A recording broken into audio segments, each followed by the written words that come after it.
지난주가 조금 복습하고 갑니다. 기억하실까요? 우리 지난주에는 공동서신, 공동서신이라고 하는 일반 서신. 왜 공동서신이냐면 바울 서신과 이렇게 비교해서 바울이 안 쓴 서신 편지들이 있는데 그것을 공동서신이다 그렇게 얘기했고, 그 다음에 바울 서신은 대체로 개인이나 교회, 어느 교회, 갈라디아 교회, 갈라디아서, 고린도 교회, 고린도 전서, 고린도서, 이렇게 로마에 있는 교회에게 있겠지만 일반 사람들에게, 일반인에게 보낸 편지, 그것을 공동서신이다 그렇게 얘기했고, 바울 서신이 몇 권이라고 그랬어요? 13권, 13권인데 공동서신 몇 권이라고 그랬죠? 나머지 공동서신.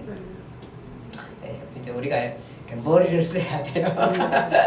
그래서 성경방위 공부할 때에 뭐냐면은 이렇게 외쳐요. 예수 믿는 것은 공부하는 것이다. 예수 믿는 것은 공부하는 것이다. 그렇게 얘기했어요. 그렇게 할 만큼 공부해야 되는데, 이제, 그러니까 공동서신은 이제 사실 8권, 8권이고, 거기에 계시록까지 해서 9권을 우리가 이제 공부하는 중에 있습니다. 그 중에 지난주에 야고보서 했습니다. 야고보. 그쵸? 야고보 했습니다. 야고보 하면은 한 2개는 꼭 기억했으면 좋겠어요. 2개. 뭘 기억할까요? 낙타무릎. 역시 우리 권사님이세요. 낙타무릎. 낙타무릎 얘가 얘기를 했어요. 뭐냐 하면은 그가 누구의 영성을 배웠어요? 엘리야. 엘리야의 영성을 우리가 배웠고, 엘리야의 기도에 대해서 그가 배웠던 사람이. 그래서 나중에 이 엘리야에 대한 얘기를 야고보서에 소개하고 있는 것입니다. 소개하고 있고요. 또 한 가지는 뭘까요? 야고보가 가장 먼저 떠올라야 할 말이 하나 있습니다. 그것은 뭐냐 하면은 율법에 열중한 사람이었어요. 원래 기독교인들이 율법을 많이 등한시했거든요, 당시에. 그러니까 바울의 믿음으로만 구원받는다에 대한 아주 철저한, 특별히 이방인들 사회에서 교회가 많이 교회가 퍼져가다 보니까 그 유대인 그리스도인들이 많은 혼돈 가운데 이 야고보가 율법을 내버려야 할 것이 아니고, 율법은 우리가 믿음으로 구원받은 우리가 정말로 그러니까 그 의미와 뜻, 자적으로라든지 아니면 율법의 제사라든지 그다음에 의복일을 지키는 게 아니라 거기에 담고 있는 의미들을 잘 지켜야 한다, 성도가. 거기에는 구약 성경을 내버려야 할 것이 아니라 구약 성경을 통해서 왔던 신약에 비춰주는 그 빛들을 우리가 잊어버리서는 안 된다. 근데 많은 사람들이 잊어버리고 있고, 이럴 때에 야고보가 그것을 잘 정리해서, 아마터면 우리가 정말 믿음만 생각하다가, 믿음의 그 가르침만 생각하다가 엉터리로 삶을 살아갈 수 있었는데, 도덕적이고 율법적인 부분에 대해서 잘 살아갈 것에 대한 얘기를 잘 해주셨습니다. 그래서 야고보 하면 2가지. 하나는 바로 이 율법에 대한 기록들을 율법을 굉장히 다른 바울 서신서에 비해서 굉장히 소중하게 다루었다는 부분들.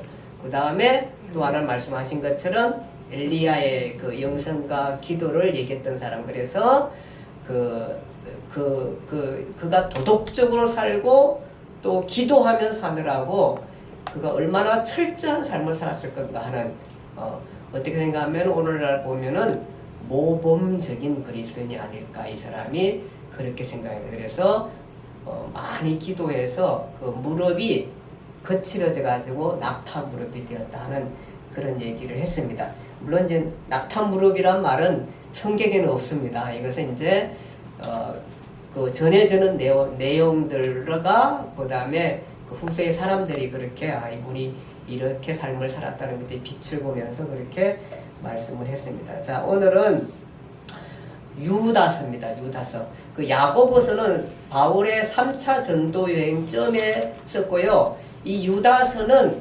4차 전도 여행점에 썼다, 이렇게 생각합니다. 4차 전도 여행점. 자, 여기 보세요. 4차 전도 여행은 뭐죠, 이게? 기억나실까요?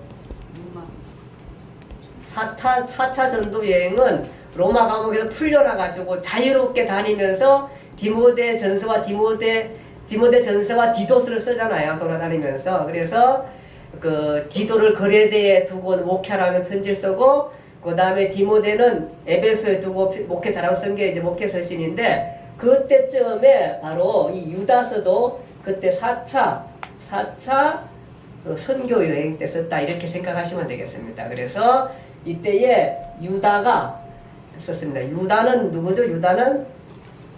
유다는 똑같이 예수님의 야고와 같이 예수님의 동생입니다. 그러면 야고보의 동생 같은 거, 야고보의 동생.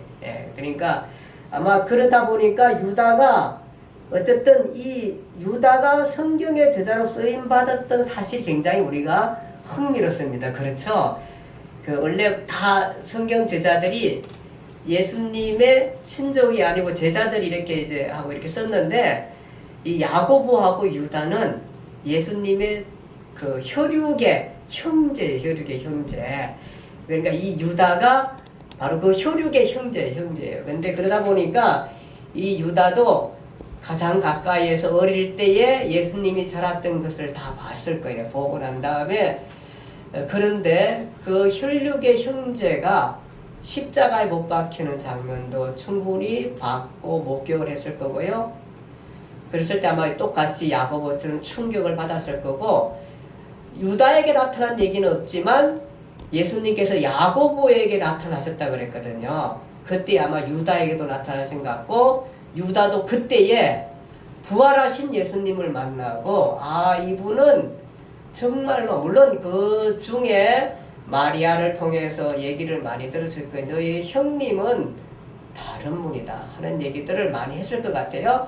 어쨌든 간에 그 이 유다가 아마 예수님의 부활 후에 예수님을 깊이 만나고, 이분은 형제를 넘어서 이 땅에 구원자로 오셨던 형님에 대해서 알게 되었고 믿게 되었고 그랬습니다. 그래서 오늘 편지에 그 편지 내용이 그 처음에 보면은 그 유다서에 이렇게 써 있습니다. 예수 그리스도의 종이요 야고보의 형제라, 이렇게 씁니다.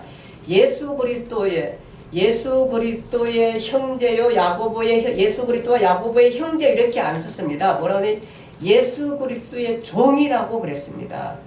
무슨 얘기입니까?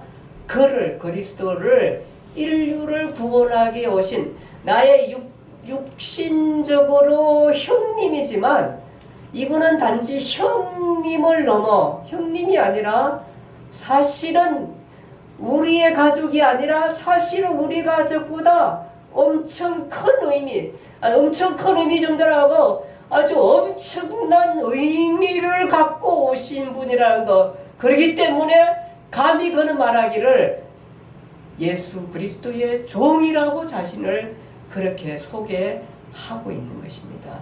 그리고는 그 옆에 야고보의 형제, 야고보는 야고보서를 쓴 그 야고보의 형제라, 그렇게 얘기하고 있습니다. 이 둘, 야고보와 지난주에 우리가 공부했던 야고보와 유다는 형제입니다. 형제. 그렇게 이해하시면 되겠고요. 그 다음에 이 유다서는 많은 내용을 담지 않고 주제는 이렇게 생각하시면 됩니다. 주제는 거짓 교사들은 망해라. 그게 주제입니다. 거짓 교사. 그러니까 이단, 거짓 교사, 이런 여기에 대해서 유다서는 몇 장으로 되어 있어요? 우리 성경에 한 장 되어 있어요. 한 장을 담는데 그 한 장의 내용이 뭐냐 하면은 이단들에 대해서 그렇게 기록하고 있습니다. 거짓 교사들은 망해라는 것입니다. 망해라, 그렇게 그 말씀을 하고 있는 것입니다. 자, 이 대상은 뭐냐 하면, 편지 대상은 똑같이 하나님 아버지 안에서 사랑을 얻고 예수 그리스도를 위하여 지키심을 받은, 이렇게 쓰고 있습니다. 그러니까 하나님 아버지 안에서 사랑을 얻고 예수 그리스도를 위하여 지키심을 받은 일반인 그리스도인, 구원받은 그리스도인이 대상인 것입니다. 그래서 공동서신입니다. 공동서신.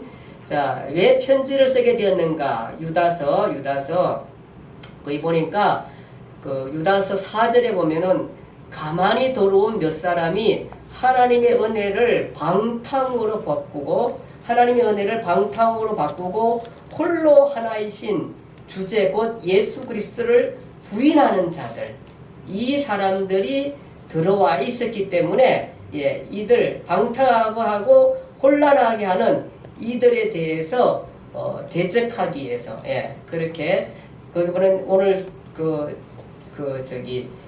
힘써 이들과 너희들이 싸우라고 그렇게 했습니다. 그러니까 이 이단들에 대해서는 용납하지 말고 싸우라 가치없다 싸우라 그렇게 말씀하면서 유다는 아주 강력하게 그 얘기를 하고 있는 것입니다. 요즘은 우리나라에 지금 너무 많은 혼란을 겪고 있는 신천지라든지 많은 이단들에 의해서 우리 교회가 많이 그 혼란을 겪고 있어서 그래서 교회마다 신천지 아웃 이렇게 해갖고 또 CBS는 신천지와 전쟁을 벌이게 됐습니다. CBS가 그렇게 막 심하게 왜냐하면은 이 사람들이 그 하나님의 나라를 빼앗고 마치 어떤 교주가 그리스도를 믿지 않고 교주가 하나님처럼 되어가는 이런 다른 교리를 전하는 사람들입니다. 여기도 마찬가지입니다. 이때도 그런 그 사람들과 싸우라 그렇게 그 말씀하고 있는 것입니다. 이 거짓 교사의 문제는 사실은 유다서뿐만 아니라 베드로 전후서 그쪽에도 이 거짓 교사들 초대교회가 이 거짓 교사들 때문에 굉장히 몸살을 많이 앓았습니다. 그 중에 하나가 우리가 많이 했던 유대주의자들 때 많이 힘들었고 또 당시에 그 많이 퍼져 있었던 게 뭐냐면은 영지주의자 이런 그 잘못된 교리들이 많이 퍼져 있어가지고 이 잘못된 그 교리가 기독교의 정통 교리를 내던지고 하나님으로부터 벗어나고 예수 그리스도를 믿지 않게 만드는 이런 많은 과정들로 이끌게 되기 때문에 여기에 대해서 싸우라 그렇게 말씀하고 있는 것입니다. 그 중에 특히 우리가 아는 영지주의자 기억하셔야 할까요? 뭐냐면 영지라는 것은 영적인 지식을 가지라는 거예요. 그러니까 영적인 지식이 없으면은 아주 하찮게 생각하고 영적인 지식은 굉장히 고상하고 위대하고 훌륭하고 그렇게 해서 그렇게 그 사람들과 같이 살아도 마치 자기가 영적인 어떤 굉장한 그 뭐라 그럴까 힘과 능력 또 영적인 지혜 뭐 이런 것들을 가지고 있다면서 자랑하고 교만에 빠진 사람들입니다. 그래서 이 사람들은 뭐라고 했냐면 영은 선하고 육은 악하다고 가르쳤습니다. 영지주의자는. 근데 사실 우리가 교회의 가르침도 이게 굉장히 많아요. 사실은 우리가 교회 가르침을 잘 생각해야 돼요. 옛날에 사람들이 주로 많이 이걸 많이 했어요. 그래서 나는 영을 위해 산다 이러면서 기도원 들어가 살고 어디 가 살고 이러면서 마치 자기만이 어쨌든 하나님의 그 신비하고 미묘한 것들을 받은 것처럼 가지고 있는 어떤 영적 교만한 사람을 빠졌어요. 근데 그 사람들이 대체적으로 다 보면은 제대로 삶을 꾸려나가지 못하는 사람들이에요. 그거 이상하죠? 주님께 받았는데 왜 삶에서는 그런지를 모르겠어요. 영적 이끌을 받았다고 하는데 왜 그런지는 모르겠어요. 그게 참 이상했어요. 옛날부터 그런 게 많았어요. 근데 이게 뭐냐면 영지주의가 우리를 그렇게 이끌었어요. 근데 이 사람들은 그러다 보니까 굉장히 큰 교만에 빠져서 그리스도의 진실된 마음을 받아들이기 어려운 옹고집에 빠져 있어요. 옹고집. 철로 역정을 읽다 보니까 옹고집이 있더라고요. 옹고집. 그 옹고집에 빠져가지고 아무리 그리스도를 받아들이기가 참 너무 어렵게 되는 거기에 빠져. 영은 선하고 육은 악하다. 그러다 보니까 어떻게 하냐면은 그나마 영은 선하고 하면서 어쨌든 영적 일을 해서 육체적으로 정말로 잘 살고 이렇게 생각하면 괜찮은데 이 사람들의 상당수는 한쪽은 영적인 교만에 빠지고 한쪽은 뭐냐면 도덕적인 큰 타락에 빠져요. 왜냐하면 영은 선하다고 극단적으로 생각하면 어떻게 되냐면은 육체는 아무리 잘못해도 영의 영향을 못 미치기 때문에 나는 이미 구원받은 존재로서 육체적으로 막 살아도 아무런 거리낌이 없게끔 만들어가는 거예요. 그러다 보니까 이것이 이원론이 되어서 교회를 무너뜨리게 되는 거예요. 도덕적 질서가 없고 삶이 없고 이렇게 돼가는 아주 엉터리 삶을 살게 되는 그런 것들로 바꾸고 가게 되는 것입니다. 그래 이 사람들에 대해서 이 잘못된 교리에 빠진 사람들에 대해서 유다는 이렇게 말합니다. 우리 하나님의 은혜를 도리어 방탕한 것으로 바꾸고 홀로 하나이신 예수 그리스도를 부인하는 자들이라. 이 사람들은 멸망하라는 것입니다. 자, 지금 똑같죠? 지금 제가 말한 그 영지주제 그대로입니다. 어떻게 했냐면은 하나님의 은혜를 도리어 방탕한 것을 자유함을 어떻게 쓰냐면은 방탕한 거로 쓰고 홀로 하나이신 하나님 그리스도를 부인합니다. 왜냐하면은 자기만이 영적인 어떤 강한 체험을 갖고 있는 것처럼 생각하고 그런 교만에 빠지게 되는 사람들입니다. 이 이단자들은 믿지 않는. 그래서 성경에 보니까 이 사람들에 대해서 비유를 많이 끌어오고 있었는데 애굽에서 구원하여 내시고 후에 믿지 아니하는 자들을 멸하셨는데 바로 이 사람들이 바로 그 사람입니다. 애굽에서 구원해서 나왔는데 하나님을 안 믿는 수많은 사람들이 애굽에서 나왔는데 육체적으로 나왔는데 그 사람들을 다 멸했다 그렇게 말하고 있고 이 사람들에 대해서 뭐라 그러냐면은 이렇게 비유합니다.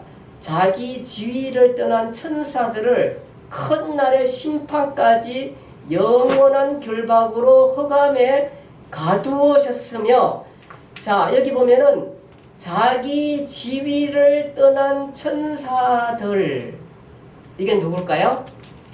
자기 지위를 떠난 천사들 누굴까요? 예, 이게 바로 뭐냐 하면은 마귀예요, 마귀. 그러니까 귀신의 대장 마귀예요, 마귀. 사탄이라 그러고 마귀라 그래요, 마귀라 그래요. 왜냐하면 원래 천사는 하나님의 수종 들은 사람들이었어요. 천사는 그런 수종 들은 사람이었는데 이 사람이 뭐냐 하면은 자기 지위, 즉 하나님의 수종하는 지위를 떠나서 하나님과 같이 되려다가 망해서 쫓겨난 게 마귀예요, 마귀. 그리고 그 수하들, 그 마귀 중에 그 같이 나왔던 사람들이 귀신이에요, 귀신들. 그래서 귀신은 거기에 있는 귀신은 사람이 죽어가지고 120년 못 살아 죽은 사람 이걸 떠나다니다가 사람들을 괴롭히는 게 귀신이 아니고 귀신은 분명하게 얘기하고 있어요. 천사들 가운데 하나님처럼 되려고 했던 그 천사장 그 사람이 쫓겨나서 나오면서 그의 수하들 데리고 왔는데 바로 그 천사장이 마귀고 그 수하들이 귀신들 다른 게 없어요. 그것이 여기 유다서에 지금 그렇게 알려주고 있는 것입니다. 그 지위를 떠난 천사들을 큰 날의 심판까지 큰 날의 심판은 뭐예요? 인류 종말에 주님 그리스도가 오셔서 심판하신 그날까지 영원한 결박으로 흑암에 가두으셨으며 그가 쫓겨난 것이 여기에 이 땅에 지구가 쫓겨난 것이 땅에 와서 여기에 갇혀 있는 거예요. 그가 지금 갇혀 있는데 어디에 갇혀 있냐면은 여기에 선할 만한 어떤 의지에 갇혀 있는 게 아니라 흑암의 권세에 갇혀 있어요. 그래서 이 마귀는 아무리 해도 회개하지 않아요. 아무리 뭐라고 해도 천사가 와서 얘기해도 회개하지 않을 사람이 바로 않는 것이 바로 이 마귀예요. 마귀는 흑암에 갇혀있기 때문에. 그래서 구원받지 못해요. 그런 거와 똑같이 구원의 기회를 못 얻는 사람이 바로 뭐냐 하면은 그렇게 거짓 교사들 멸망의 자식들이라 그렇게 유다는 강력하게 그렇게 얘기하고 있는 것입니다. 근데 또 계속해서 뭐라고 얘기하면은 소돔과 고모라의 타락한 모습에 대해서 얘기합니다. 소돔과 고모라가 무법천지, 동성애, 성적 자유한 자육섹서, 권력과 돈으로 모든 것을 사는 시대, 순수성을 잃어버린 시대, 돈과 권력과 힘이 있으면은 모든 것을 하는 시대가 이 소돔과 고모라의 시대입니다. 그러니까 힘 있는 사람만 살아나는 시대, 무자비한 시대입니다. 무자비한 시대. 바로 그 사람들이 그런 이단들이라 그렇게 말하고 있는 겁니다. 그 다음에 이 사람들은 뭐냐 하면은 꿈꾸는 자들이다 그렇게 말하고 있습니다. 꿈꾸는 자들. 이 사람들은 영분별해내고 환상을 추구하고 그 본 것을 저희들의 이론으로 합리화시킵니다. 오류에 빠진다는 생각을 안 하면 절대 진리로 그것을 인식하고 있는 것입니다. 물론 우리가 환상으로 선하고 아름다운 것들을 볼 수 있습니다. 꿈속에 하나님이 찾아올 수도 있습니다. 근데 꿈과 환상과 이런 것들은 절대 진리가 아니라고 우리가 생각해야 되는데 오류에 빠지는 이단인들은 이것을 절대 진리로 간직하고 있는 것입니다. 이게 문제입니다. 이게 문제입니다. 우리의 그 많은 영적 지식 같은 오늘 기독교에서 영적 지식 같은 사람들이 그 오류에 빠져 있습니다. 자기가 본 것이 다라고 얘기합니다. 성경을 넘어 다라고 그렇게 얘기하는 것은 잘못인 것입니다. 그런데 거기에 오류에 빠져가지고 우리가 거기에 많이 쫓아다니고 막 헤매고 다니고 하는 사람들 참 많습니다. 그 오류. 그러니까 이 오류에 빠져서 마치 자기가 하는 모든 것들을 합리화시키고 그들의 마음대로 모든 것들을 계시하고 하는 그런 잘못을 범하게 됩니다. 그래서 뭐라고 얘기하냐면은 천사장 미가엘이 모세의 시체에 관하여 마귀와 다투어 변론을 할 때에 감히 비방하는 판결을 내리지 못하고 다만 말하되 주께서 너를 꾸짖으시기를 원하노라 하였거늘. 이렇게 무슨 얘기냐 하면은 모세의 시체를 갖고 천사장 미가엘이 다툰 거예요. 근데 저기 마귀가 뭐라 그러냐 하면은 모세의 시체를 내놔라. 왜냐하면은 모세는 죄를 범했다는 거예요. 무슨 죄를 범했나 하면은 왜 우리가 알잖아요. 애굽에서 나와가지고 있었는데 하루는 보니까 동족하고 막 싸우는 거야. 그래 말렸잖아요. 그 다음엔 또 이집트 사람하고 막 싸우잖아요. 그게 모세가 어떻게 해요? 쳐 죽이잖아요. 쳐 죽여야 묻어버렸어. 쳐 죽였는데 그 모세 갖고 있는 그래도 어쨌든 간에 사람을 죽이면 안 되는 거 아니야. 이 식으로 이제 얘기를 하는 거 얘기를 해가지고 마귀가 그것을 가지고 와가지고 이 천사장 미가엘한테 따지는 거야. 미가엘이라는 이 엄청난 천사장도 그렇게 따지니까 마귀한테 이 사탄아 물러가라 뭐 이렇게 못했다는 거예요. 지금 못하고 뭐라 그러냐 하면은 자기의 한계 속에 주께서 너를 멸하시라, 주께서 너를 꾸짖으시라, 그렇게 주님께 그것을 넘겼어요. 그거 판단하는 거를. 하물며 그런데 너희가 환상 조금 봤다고 꿈 조금 봤다고 그걸 마치 진리처럼 갖고 나와가지고 마치 그렇게 하지 말라는 거예요. 이런 사람들이 바로 뭐냐 하면은 거짓 교사다라는 거예요. 거짓 교사. 그렇게 헤매지 말라는 거예요. 그러니까 이렇게까지 저기가 굉장히 구체적으로 유다가 이것을 기록하고 있어요. 그렇게까지 기록하고 있는 것을 우리가 보게 돼요. 그 다음에 물론 우리가 좋은 환상, 좋은 꿈들을 간직하게 되고 또 우리가 명확하지 않다 보니까 그런 것들은 좋게 해석하려고 하는 노력들은 굉장히 저는 긍정적이라 생각해요. 그런 것들. 환상을 혹시 보셨으면은 오해하지 말고 좋게 해석하세요. 좋게. 예. 그리고 내가 정말로 부족했을 때 환상을 봐서 나를 책망하면은 그것도 좋게 받으세요. 아, 내가 정말 이렇게 부족해서 나를 책망하는 거 이렇게 받으면 되는데 이 사람들이 이 거짓 교사들은 이런 것들 자기가 영적인 교만에 빠져게 봤다 그래가지고 무매한 사람들을 오도하고 자기 마음대로 휘젓고 하는 거예요. 내가 너 환상 받는데 내 말 안 들을 거야? 이런 식으로 오도한다는 거죠. 그렇게 하지 말라는 거예요. 그 다음에 이 사람들은 비방하는 자들이에요. 비방하는 자들. 뭐냐 하면은 이 사람들은 자신들의 지식이 최고예요. 그러니까 뭐라 그러면 세상을 창조한 신을 이 사람들은 평가절하해요. 오직 세상을 창조한 신은 하나님 아버지 한 분인데, 이게 왜냐하면 세상을 자기들이 보니까 세상이 엉터리야. 이게 뭐 죄도 많고 엉터리 삶도 많고 이러니까 이것을 창조했던 신도 하찮은 거야. 그러니까 그렇게 생각해가지고 세상을 창조한 신을 사찰한다 보니까 우리가 어떻게 가르치면 하나님이 이 땅을 창조했다는데 그 신이 하찮은 거야. 이게 얼마나 교만에 빠져 있는 거예요. 그래서 그런 데 대해서 바로 얘기를 하게 되는 것입니다. 하나님이 잘못해가 세상을 엉터리로 만든 게 아니고 창조한 인간이 하나님의 뜻을 어기고 이것을 파괴했다는 생각을 안 하고, 그러니까 자기들의 영적 교만을 생각하지 아니하고 죽어도 아니고 영지주의자들이 기독교를 교모하게 옷 입고 들어와가지고 이렇게 가르친다니까요. 그러니까 여기에 대해서 떠나라 그렇게 말씀하고 있는 것입니다. 그러니까 이렇게 비방하는 사람들, 이런 사람들에 대해서 얘기하고 있는 것입니다. 근데 지금 이 거짓 교사들은 베드로가 보는 관점하고도 똑같아요. 아마 그때 당시에는 하도 이단들이 만드니까 어떤 이렇게 해가지고 이런 사람들을 받아들이지 못하도록 설교를 했던 것 같아요. 다른 데도 많이. 그러니까 굉장히 오늘날 우리가 뭐 신천지막이 난리가 나잖아요. 근데 이때도 그만큼 많았던 것 같아요. 오히려 이때는 말야말로 교리가 잘 형성이 안 되고 주로 이 가르침이 이렇게 사도들하고 특별히 바울의 가르침 속에서 있다 보니까 이게 잘 파악이 잘 안 될 수도 있는 것 같아요.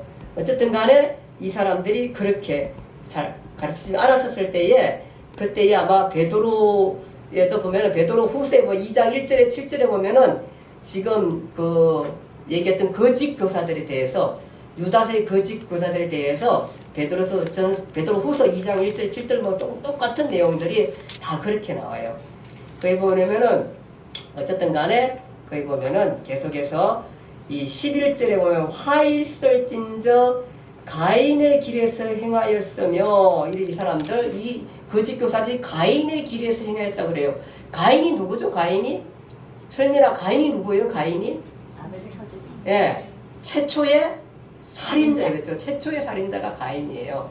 가인의 길에 행했다. 이 사람들이 가인의 길에 행한 사람이에요.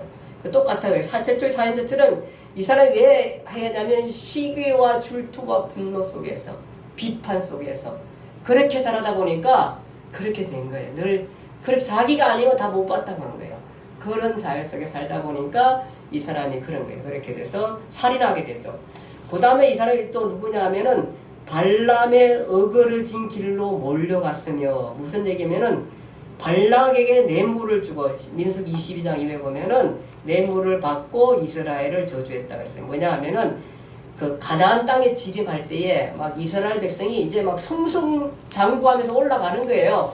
그러니까 겁이 난 거예요. 이 모아방 발락이 너무너무 겁이 난 거예요. 무서운 거예요. 막 이들이 그냥 보통 민족이 아니게 애국에서 나왔는데, 이 사람들이 보통 민족이 아니고 뭐 싸움만 하면 다 이기라고 하거든요. 이게 걱정이 된 거예요. 그러니까 이제 급하니까 할 수 있는 방법이 없어요. 그러니까 뭐냐 하면은 다른 말에 있는 발람이라는 자를 불러가지고, 이 사람이 그때 당시 그 주변에 건동 지역에 굉장히 유명한 점치는 사람이었어요. 예언자라 이런 사람인데, 이 사람이 불러가지고 뭐라 그러냐면은 이스라엘이 이렇게 마치 메뚜기처럼 올라와가지고 우리를 다 삼키려고 하는데, 이 사람은 이스라엘을 좀 저주해달라.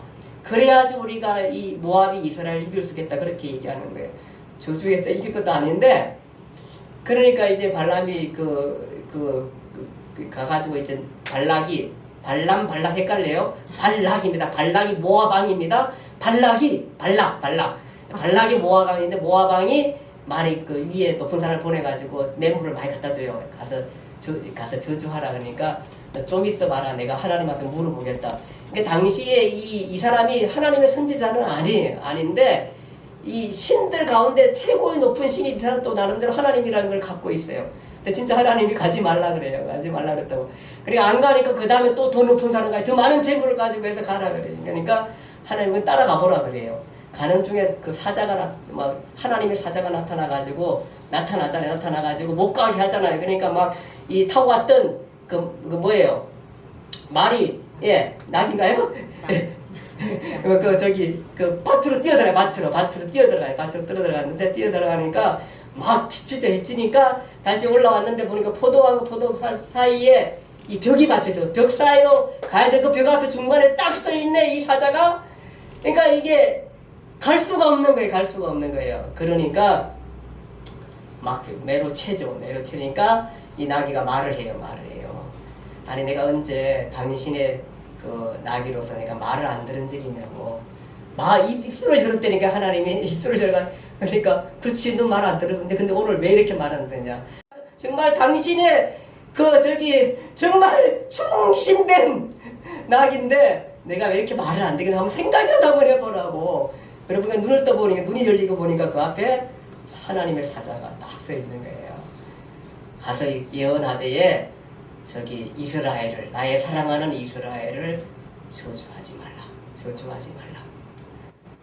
혹시 주변에 안 믿는 사람 여러분 저주합니까? 괜찮습니다. 저주가 여러분들에게 안임합니다. 저주하지 말라. 그렇게 얘기합니다. 그러니까 이 사람이 뇌물도 많이 받아놨는데 저주도 못하고 이제 난리가 난 거예요. 근데 나중에 아마 어쨌든 간에 이 발락은 잘못된 도구로 쓰고 하나님의 사자가 없었으면은 아주 맹랑하게 저주해만 이스라엘이 임하겠어요. 하나님이 지켜주시는데 어쨌든 했을 텐데 어쨌든 간에 이 사람이 그렇게 도용된 그 발람 정말 뇌물을 받고 했던 그 발람이 바로 누구냐면 이 거짓 선지자들 그렇게 지금 강력하게 얘기하고 있는 것입니다. 그뿐만 아니라 고라의 패역에 따라 멸망을 받았다. 고라가 누구죠? 모세를 반역한 사람입니다. 모세가 통치권을 받아가지고 이스라엘 이끌고 지금 엄청난 인구를 이끌고 가야 되는데 그 얼마나 힘들겠습니까? 정말 협조해도 힘들어. 협조해서 나는 그래서 리더하는 사람들 비판 안 하고 잘 웬만하면 협조해. 리더하는 사람들은 왜냐하면은 리더 자는 힘들어요. 사실 그 자체가 힘들어요. 물론 아주 잘못 가면 혼나야죠. 잘못 가는데 그렇지 않으면 웬만하면 협조해야 돼. 이 고라는 자기가 왜 당신 모세만 나도 레이지파이고 했는데 왜 모세만 지휘권을 갖고 있느냐 이거예요. 여기 하나님이 나오라 그러잖아요. 이 고라당 250명 같이 해가지고 어떻게 죽냐면은 성경에 이렇게 기록하고 있어요. 땅이 입을 벌려 그 일당을 삼켰다. 이렇게 말해요. 땅이 입을 벌리니까 어렵지만 우리는 뭐라 그래요? 지진나서 죽은 거예요. 지진나서 죽은 거예요. 고라 일당. 바로 그 사람이 누구냐 하면은 바로 이 패역한 거짓 선지자들이 죽을 사람들이라는 거예요. 그래서 우리가 여기에 신천지 아웃을 외치고 하는 게 신천지 아웃을. 참 안타까워요. 거기에 생명 바쳐 일하는 사람들은 너무너무 안타까워요. 사실은. 우리가 구원해야 되는 그 사람들은 우리 구원하러 여기 왔다니까요. 근데 그 사람들은 또 안 믿는 사람 구원하러 안 다녀요. 교회 다니는 사람 구원하러 다닌다니 그 사람들이.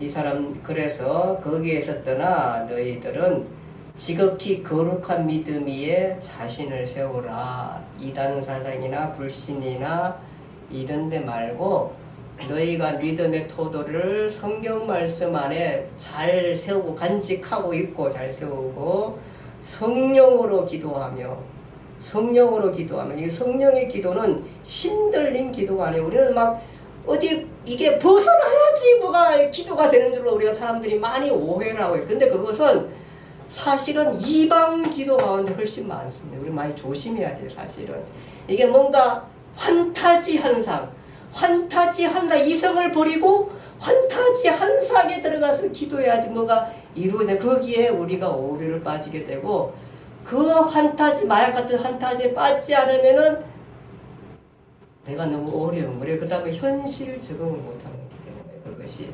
그러니까 많은 사람들이 너무 많은 고난 속에서 기도하다 보니까 그 환타지에 빠져가지고 그거 신의 본성으로 들어서 잘못된 길로 가는 사람들이 굉장히 많아요. 그런 환타지가 아닙니다.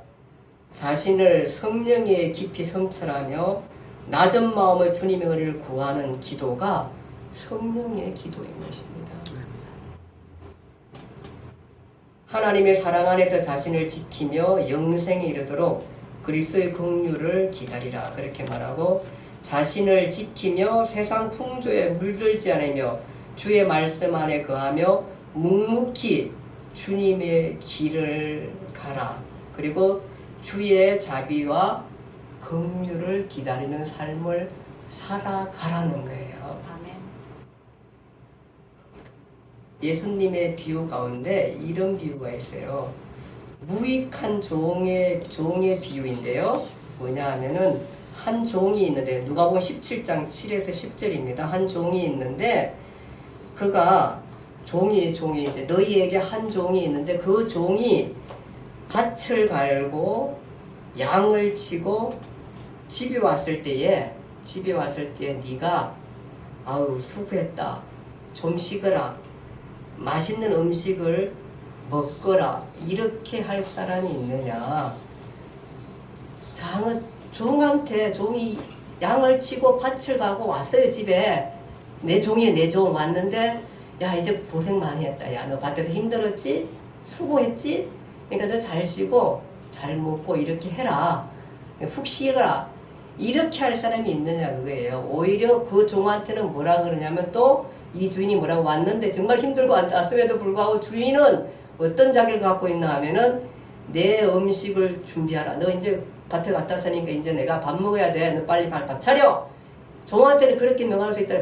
밥 차리고 내가 먹고 마시는 동안에 딱 앉아가지고 수건 딱 이렇게 걸치고 딱 이렇게 있으라는 거예요. 종은 이렇게 있어가지고 주인이 식사가 다 끝날 때까지 기다리고 있다가, 주인이 식사가 다 끝나면 그걸 가져가가지고 설거지 싹 해가지고 갖다 넣어야지, 종이라는 게. 그리고 난 다음에 야 이제 너도 수고했다, 이제는 이제 너가 밥 먹어라, 이렇게 할 건데, 그것이 종이 아니냐. 그렇게 그처럼 종에게 주인이 수고했다, 감사, 이런 말을 하지 않는다는 거예요. 그러니까 너희가 그리스도의 일들을 했다고 하면서, 내가 이제 그리스도 일도 충분히 했으니까 보상을 받으려고 하는 그런 마음을 갖지 말아요. 그러면 그렇게 수고했음에도 불구하고 나는 뭐냐 하면은 무익한 종이라, 단지 당신의 긍휼을 기다리고 있는 종입니다 라고 말하라는, 그런 사람이 되라는, 그런 사람이 참 어렵죠, 그렇죠? 예. 그런 겸손한 자세가 되라는 거예요. 그러니까 우리가 굉장히 그리스도를 힘쓰는데, 또 내가 정말로 도덕적으로 삶을 살려고 힘쓰는데, 나는 정말 완벽한 그리스도로 엄청난 일들을 해가지고, 하여튼 교회도 수십 개 수백 개 세우고 순교제 교회도 엄청난 일들을 또 하고 이렇게 했으니까 나는 정말로 대단한 사람이다라고 말하지 말라는 거예요. 그것이 그렇게 했던 주어졌던 모든 그 일들이 네가 한 게 아니라 내가 했다는 게, 주님이 했다는 게, 주님이 했기 때문에 그 일들, 엄청난 일을 했음에도 불구하고 나는 무익한 종이라, 나는 정말로 무익한 종이라, 내가 당신의 긍휼을 기다립니다 라고 하는 태도를 가지라는 거예요. 내가 하나님 앞에서 그 삶을 살아가라고 얘기한 것이 바로 유다입니다. 유다. 대단하죠. 근데 우리가 하나님 앞에는 할 수 있어요. 그렇게 사람들 관계에서는 지가 뭐 잘 나갔더라 이렇게 얘기할 수 있지만, 우리가 정말로, 그러니까 그만큼 우리를 살피면서 삶을 살아야 되지. 네가 막 이단처럼 마치 교만해가 온고집 부려가면서 마치 자기가 제일처럼 생각하지 말고 우리는 이 땅을 잘 살아도 그런 좋은 일들을 많이 하고 잘 살아도 교묘한 마음으로 주님과 함께 붙들면서 얘기하면서 인생을 걸어가라는 거예요. 예, 그렇게 가라는 그것이 바로 뭐냐 하면은 성령의 사람이고 기도의 사람이고 그것이 위대한 신앙인의 삶을 산다는 게 이 야고보의 얘기예요. 그렇게 가라는 게 나는 무익한 종이다라고 하는 거. 유다가 네, 그렇게 가라는 것입니다. 오늘 이 말씀 우리 유다를 생각하면서 괜찮아요. 우리가 그렇게 대단한 사람 아닐지라도 그와 함께 그렇게 가면은 그와 손잡고 가는 거예요. 우리는 일어서고 무너지고 세우고 다스리고 또 열심히 일하고 주의 성실하게 봉사하고 위대한 일을 했어도 주의 긍휼을 기다리는 사람. 얼마나 이쁘고 아름답습니까? 이상이 그런 사람들에 의해서 많은 일들을 했음에도 그런 마음을 가진 사람들에 의해서 이 땅은 평온하고 건강하게 되는 것들입니다. 기도하겠습니다.